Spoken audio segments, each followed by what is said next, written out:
Welcome to the Confidence Through Health podcast. My name is Jerry Snyder. As a health, wellness, and sports performance coach, my goal each week is to bring you experts to help you take control of your health and build your self-confidence. Thanks for including me today on your journey to better health. As an elite level runner and coach, I'm excited to introduce you to the All In Running Club. The All In Running Club exists to help you become a better runner. Whether you're a beginner, an elite runner, or anywhere in between, the mission of the All In Running Club is to give you the tools you need to find your success in running. Join today to take advantage of the 75% off yearly membership rate offer. Click the link below in the show notes to learn more. So, Mike, I want to thank you for being a guest on the Confidence Through Health podcast. Oh, I'm like I said, I'm honored to be here, Jerry. Thank you for having me on. So, we were just talking a little bit before we hit record, and, you talked about the last words that your dad told you. And when you were saying that, in reading about it beforehand, like one of the things I think that sometimes we don't realize is how impactful that can be, but also how big that could be if we actually follow through with it. And I think you're doing that. And so share with us a little bit about what he said and how you've interpreted that. Well, my dad was a coach, and he was my hero. And my son, Christopher, was the 2000 Central Texas athlete for football, baseball at Austin Westlake High School. Now, Austin Westlake has the reputation. I mean, Drew Brees was my third baseman for 2 summers. Right. He made me a great coach. Yeah. Nick Foles. Yep. I mean, we're gonna have we have 2 Super Bowl MVPs. Right. That came from the school, and so my son, he was a sophomore, and I was the voice of the Westlake Chaparrals, football, baseball. I did radio on the baseball, and I did the Chap TV for football. And so my son was a sophomore and got moved up to varsity, and so it was going to be his first varsity game. Yeah.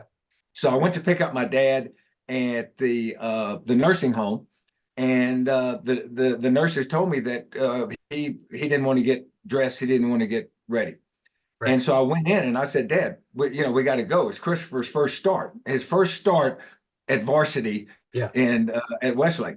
And my dad would come in from Beaumont, Texas. He'd come to Austin, and he'd catch that Greyhound bus, and he'd come in, and I would take him out to practice, football practice. And he would just sit there with his thermos with coffee and watch practice. And then after practice, he would sit down with my son and go over about how he was possibly cutting his routes a little short as a wide receiver. I mean, my dad just lived it. And whether it was basketball or baseball or football or what.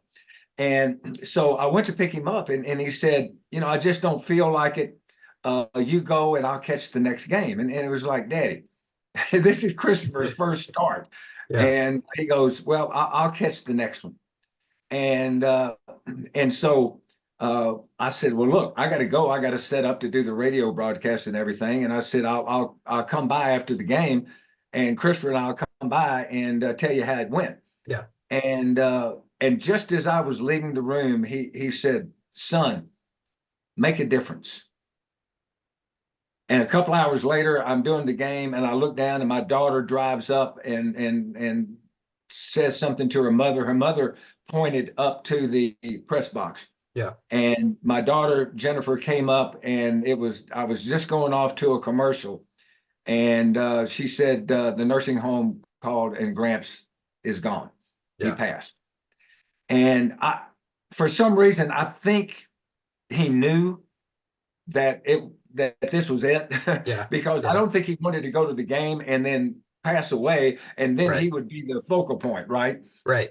But it just kind of hit me that I felt like those words to me, I think it was because I was coaching baseball, and I was the head coach at St. Michael's Academy, and I was also did the American Legion summer baseball at Westlake.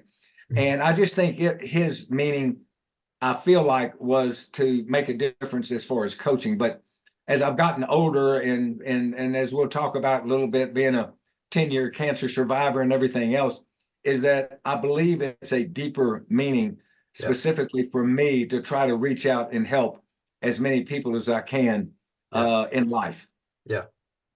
And that's a big charge, but in reality, that's really, in my view too, is like that's what we're charged with, is making a difference in some way or form or fashion, in whether it's in your small circle or you make a bigger circle.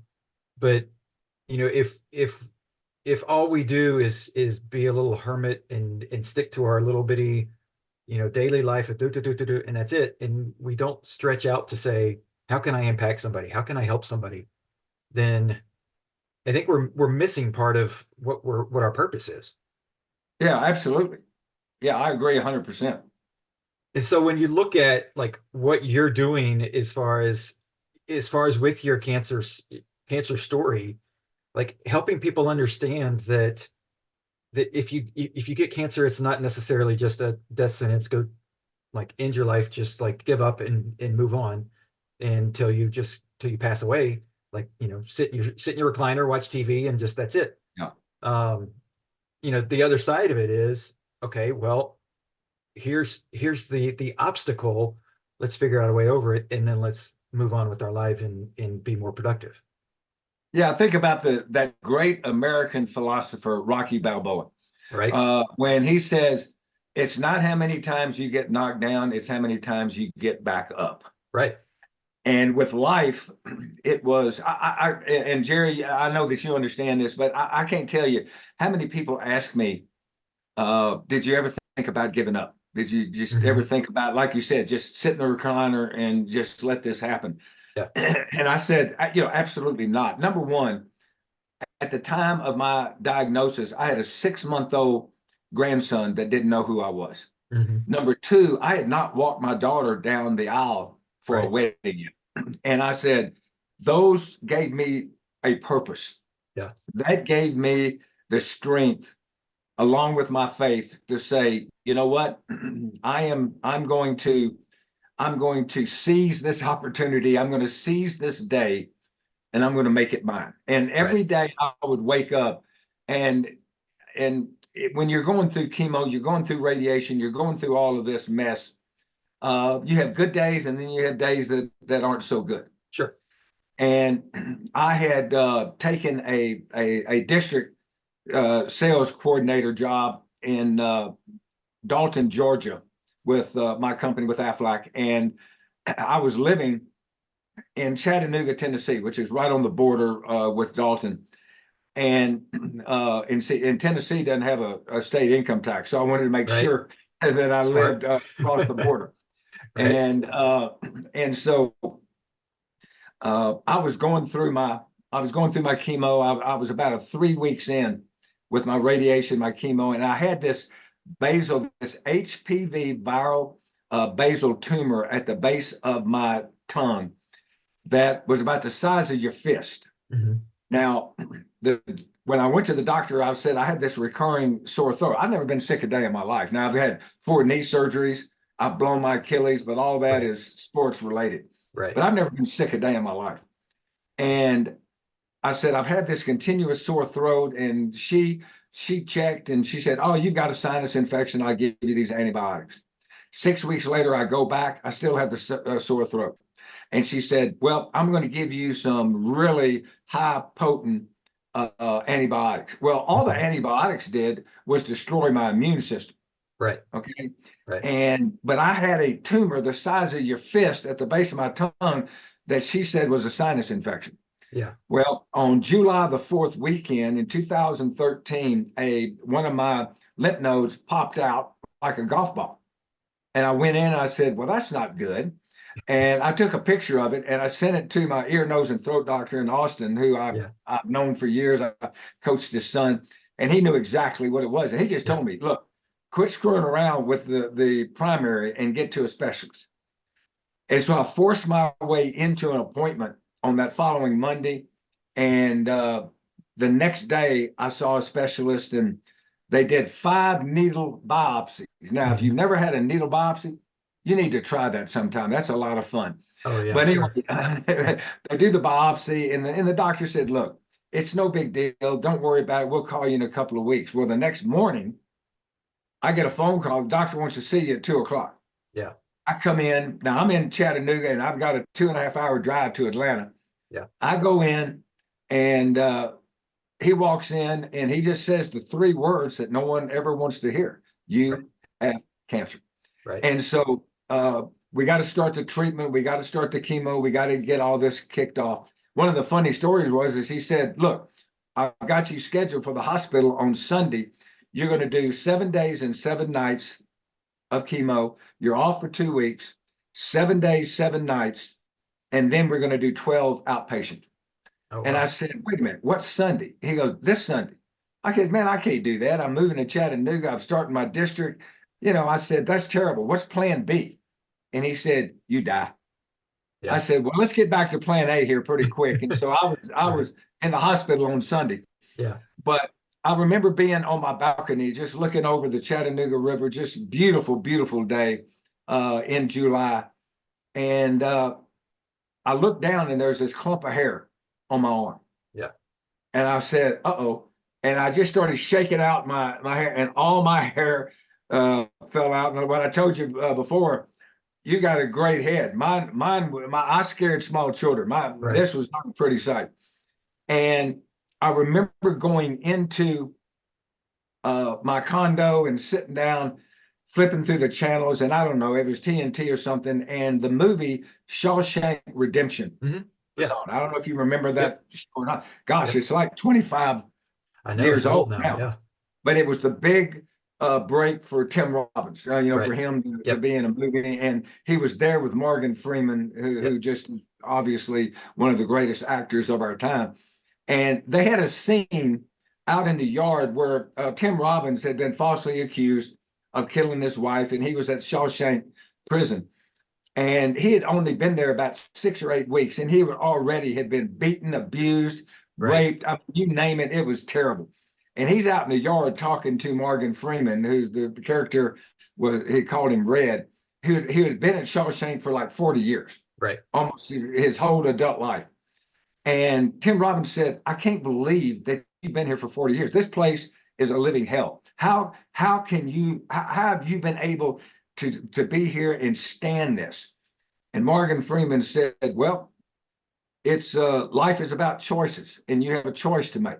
Yeah. You can either get busy living or get busy dying." Yeah. And Jerry, I've got to tell you, it hit me like a ton of bricks. I turned off the TV. I went over to my little desk with my computer, and that's when I sat down and wrote my book, I Chose Live, about my battle with cancer and how I'm winning the war. Because Yeah. life is about choices, and Right. it's how you accept whatever that is in front of you. And it's kind of like the light at the end of the tunnel that you hope is not an oncoming train, right? Right. And I just feel like that through my journey, I feel like what my dad said to me, make a difference, is what I'm trying to do. Because as we talked about earlier before the recording, and what I write about in the book, is that stress is the silent killer, and men don't get checked. Right. I mean, we don't go to the doctor.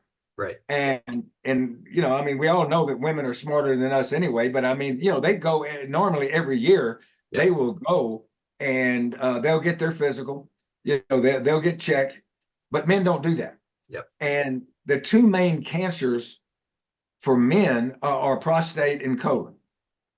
Now, there's no easy cancer, but if those are caught early enough, it can be treated, and it can be without horrible consequences Right.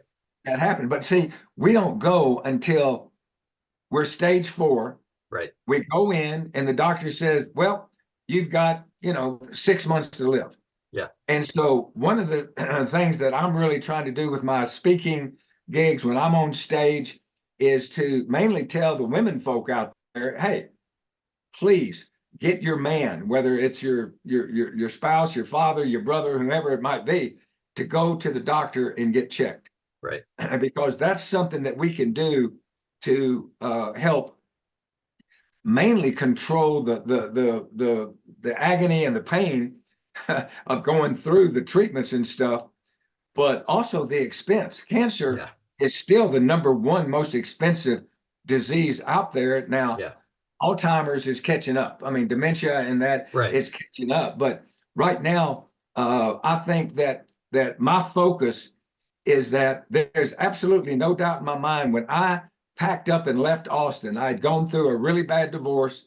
I had taken this huge position of being the director of recruiting and training for the state of Georgia for Aflac. Yeah. And there was a lot of stress with the job. I had come off the stress of that divorce. There's no doubt in my mind that that stress that I was going through uh, helped destroy my immune system. It Right. lowered my immune system. And then I started taking those antibiotics Yeah. for a sinus infection that I didn't have. And when that happened, there's no telling how long this cancer had been in my system, whatever, Right. and then it grabbed. It Right. grabbed. And so, what I'm trying to do right now is to let people know that you have a purpose, you have a choice, and I'll tell you another story. One of my closest friends that I grew up with in Beaumont, Texas, a fraternity brother of mine, was diagnosed with bladder cancer. Mhm. And he was 65 years old, went through the chemo, lost all his hair, did all of this. And after about 6 months, he went back in. They said, "Hey, everything looks good. We'll see you in 6 months." He came back 6 months later, and the cancer had spread everywhere. Yeah. And they said, "Okay, we're going to have to put you on some radical chemo to try to stop the spread of this cancer." And David said, "No, you had your shot, you did it. I appreciate it, but no, I'm not going through that again." Right. And he spent the next about 5.5 months of his life working at the church, volunteering, feeding the homeless. I mean, he knew that this time was coming, but he Right. didn't go curl up in the easy chair and say, Right. "It's over." And I'll always respect him Yeah. for that. Yeah. Well, and to go back to like why men aren't getting checked and why we don't go to the doctor, and and by all means, of course, not all guys, but there's a big chunk of guys that tend to be into sports, whether they're an athlete themselves or they're watching sports, right? And so they get that mindset of, okay, well, if you get hurt, what do? You immediately you go to the trainer, you go to an orthopedic or physical therapist or whatever, right? Or if you're second team and you want that starting job, like, okay, well, you go to the coach and you get extra help, right? It's like, what can I do? Maybe I get a private coach for a pitching coach, or maybe I get a hitting coach, or you go and you get those Right. extra tools, right?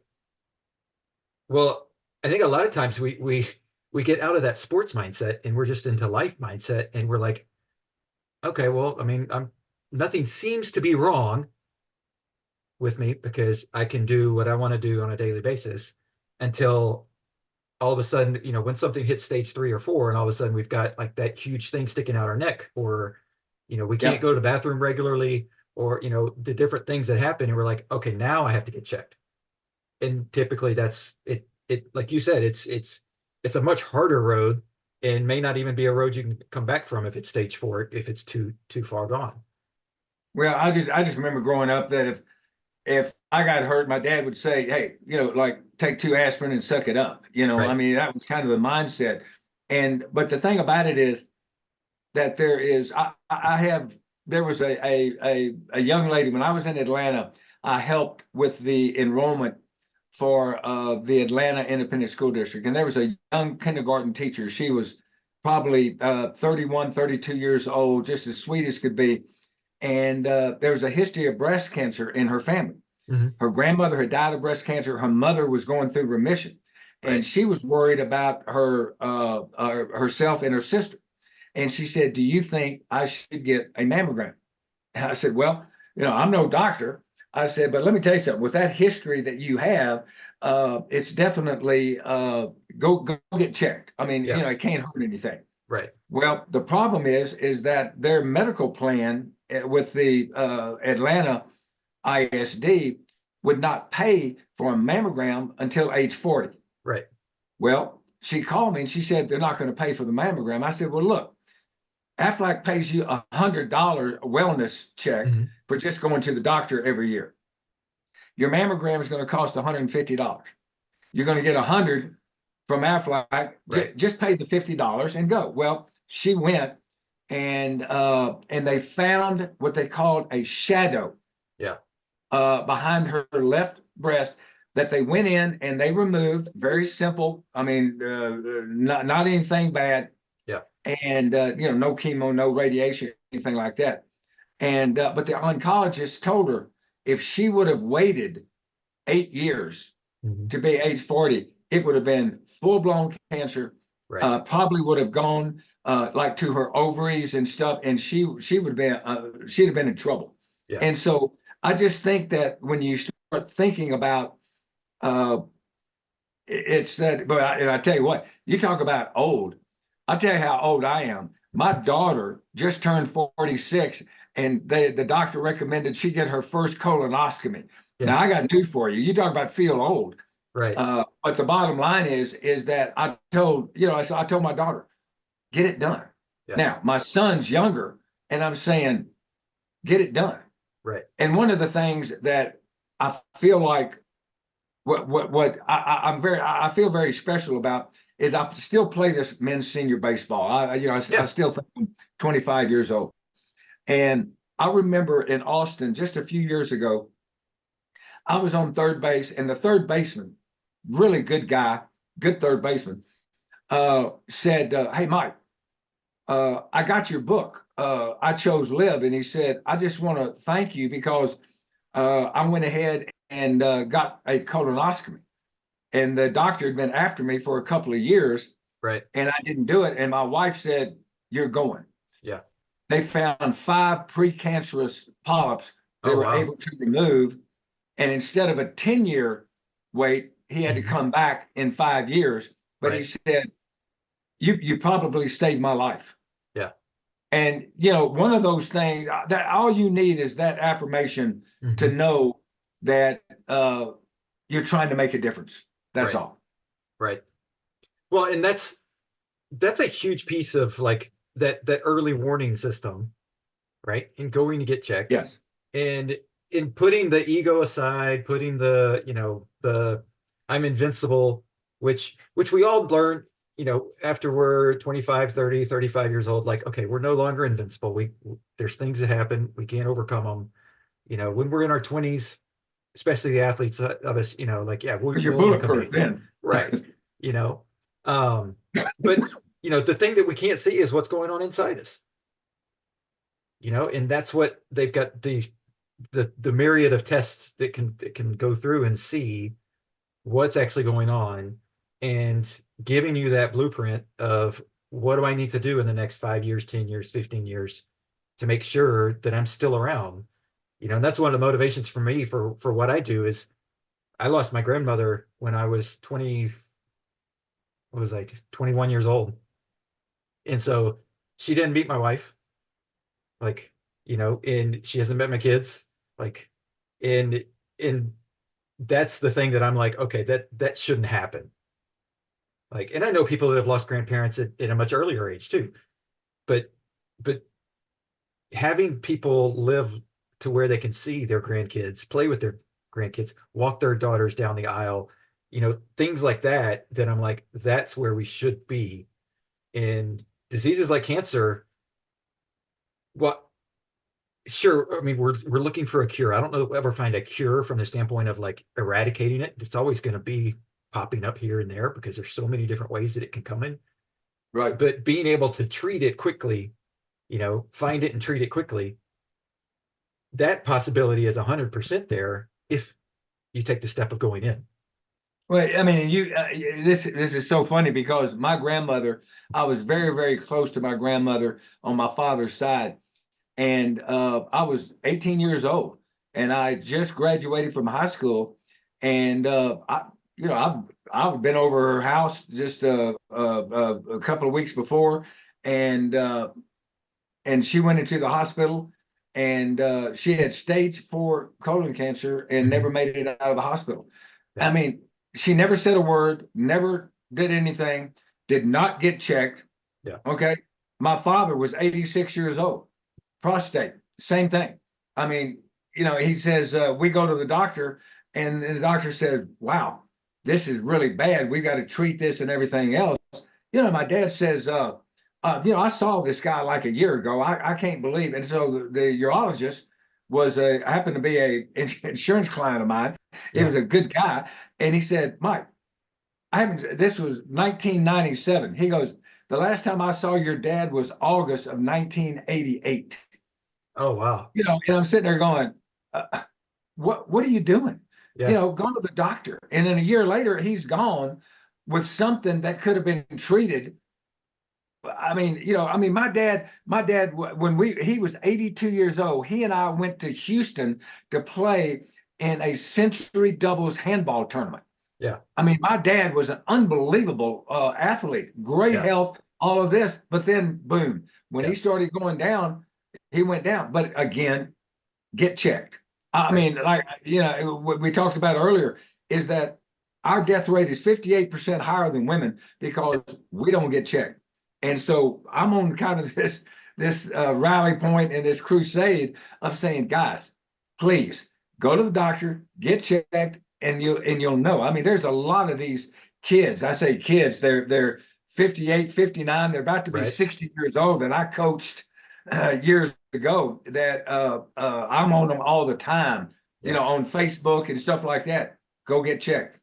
Yeah. It's time to get checked. I waited until I was 56 years old to have my first colonoscopy. And my doctor was my baseball coach for men's senior baseball. And he Oh, goes, wow. you need to come in. You need to come in. I want to Yeah. see you. I want to see you. All right, all right. I waited 6 years, and I had 3 precancerous polyps, Yeah. and one was bad. Yeah. And he goes, well, we got it.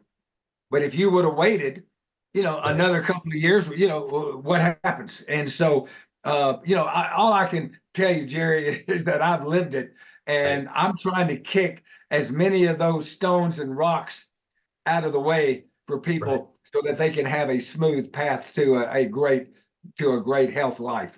Right. Well, and so in thinking about the choices that we're making, right? And one of those choices is we're choosing not to go to the doctor and not to go get checked because whether we're actively choosing not to do that or we're just choosing so many other things we're not noticing that we haven't gone in 5 years. Like, why do you think it is that we aren't more active in choosing our health in that aspect than it is we're choosing other things? Like a lot of us, immediately just comes to mind is just that you see a lot of commercials about, your retirement planning and making sure that you've got this and that, in why is it that we're not choosing our health? Is there a reason or is it just I just who we think are? we've been brought up saying you're a man, man up, macho man. You Right. don't need to do this. Women go because they've got all kinds of problems and situations. We don't have that. I got news for you. There's no doubt in my mind, if I hadn't have felt this continuous sore throat, Hmm. that I wouldn't have gone to the doctor. I Right. wouldn't have gone and gotten checked. But Yeah. I just thought, and it wasn't anything that really hurt. It was just kind of aggravating. Right. It was just kind of one of those things that, boy, when I swallow, I've got a sore throat and a sinus infection or drainage. It's not gonna, it's not gonna last me 3 months, 4 months, Right. 5 months. And so I decide, well, I'm just going to go get this checked. And then when I did, I'm told that, oh, it's a sinus infection. Don't worry about it. But the bottom line is that, again, it comes down to a choice of making sure that everything is okay. Because a lot of times, I think that the two worst diseases that I can think of, number one is ALS, Yeah. and the other is pancreatic cancer, because Hmm.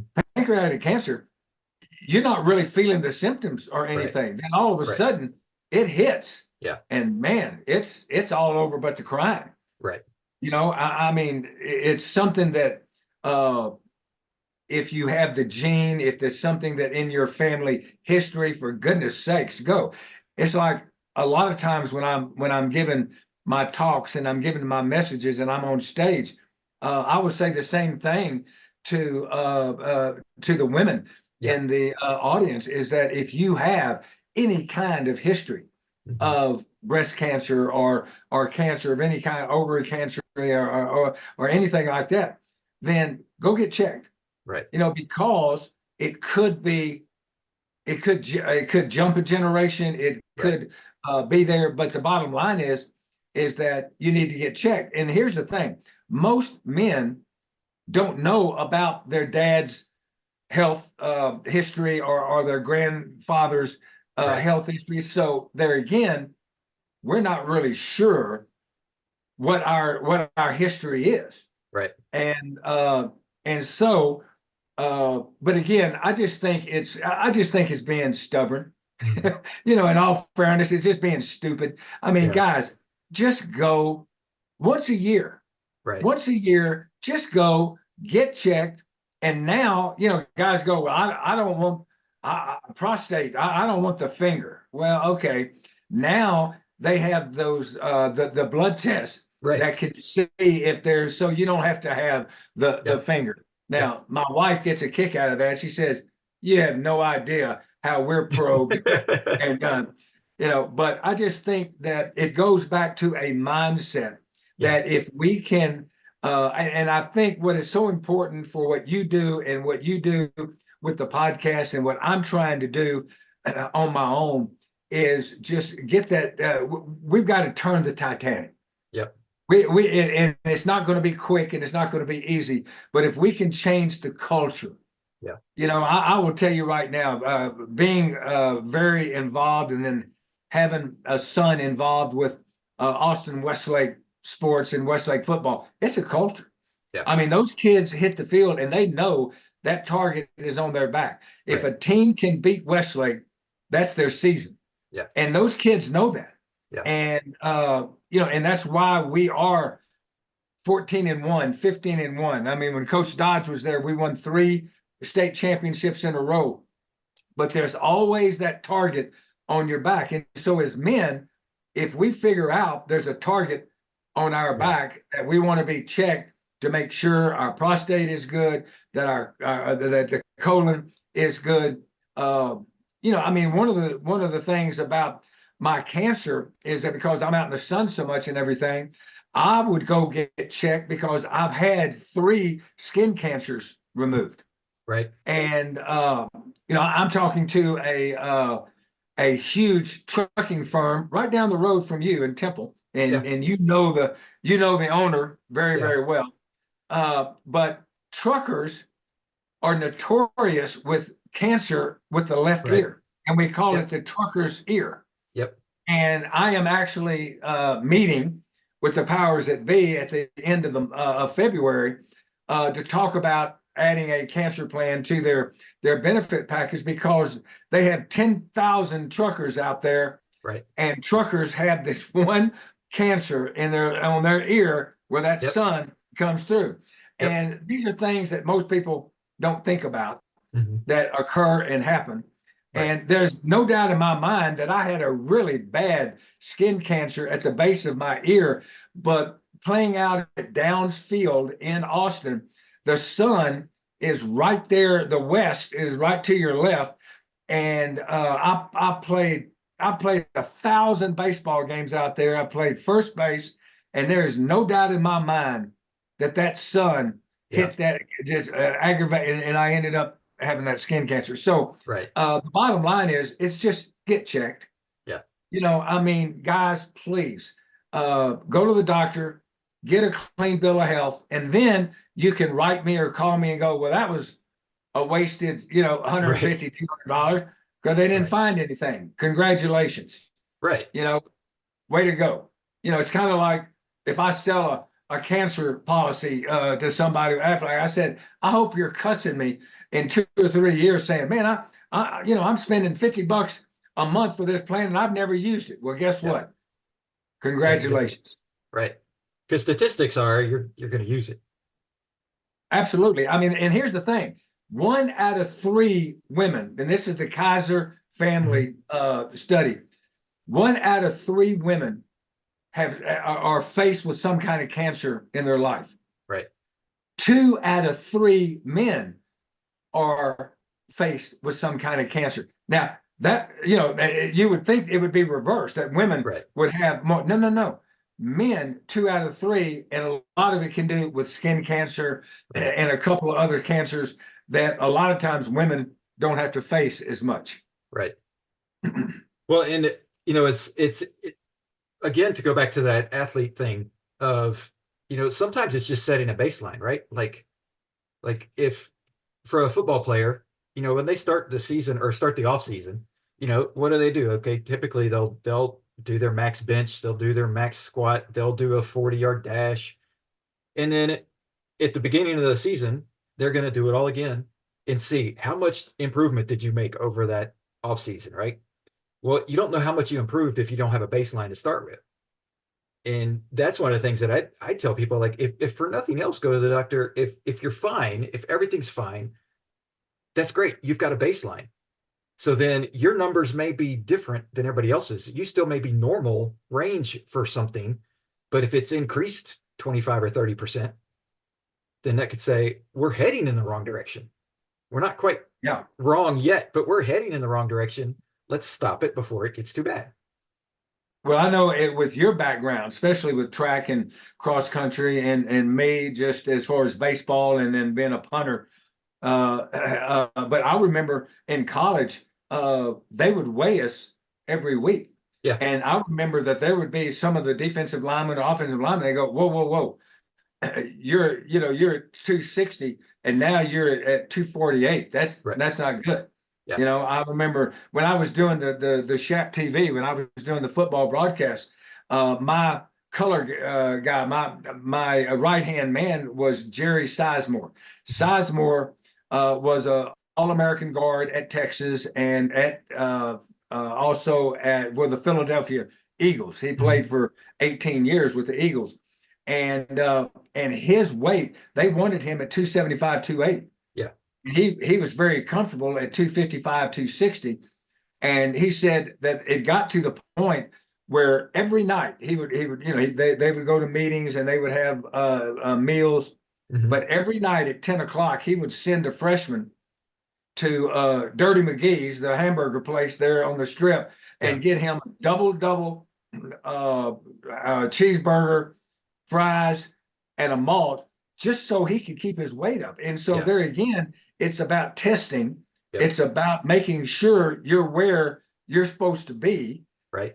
And I remember that just being weighed and going in as a freshman, as a sophomore at being just right at 6 foot, being 202, 203 pounds, and then you get weighed and they say, hey, you're 195.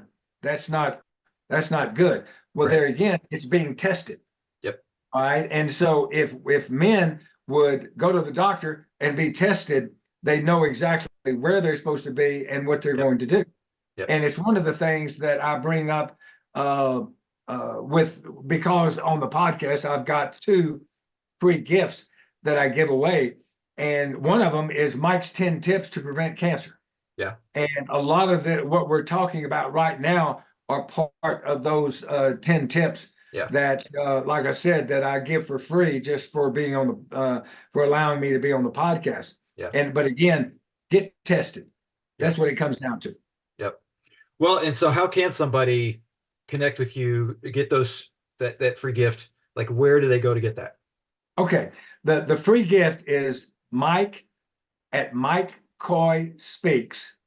Okay. Okay. Uh, and well, on the free gift, let me back up a minute. The free gift is MikeCoySpeaks.com, Okay. MikeCoySpeaks.com/gift, Okay. GIFT. MikeCoySpeaks.com gift. And then I have Mike's 10 tips for cancer. And then I also have chapter 8 of my book, I Chose Live, that I think bring a lot of thought and inspiration to somebody. But Yeah. you can go to the website, which is ichoselive.com. Cool.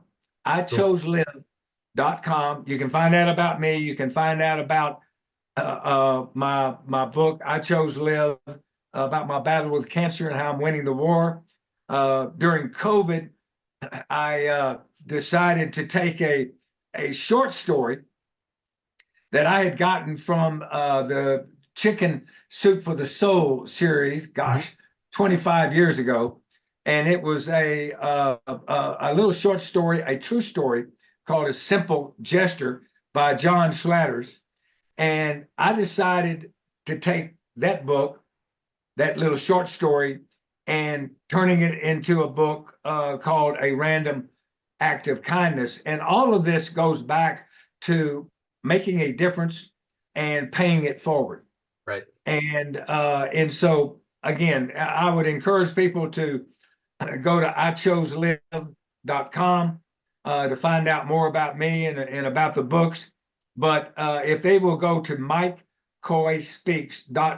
mikecoyspeaks.com/gift, then they can pick up the Mike's 10 Tips How to Prevent Cancer and pick up chapter 8 of the book I Chose Live.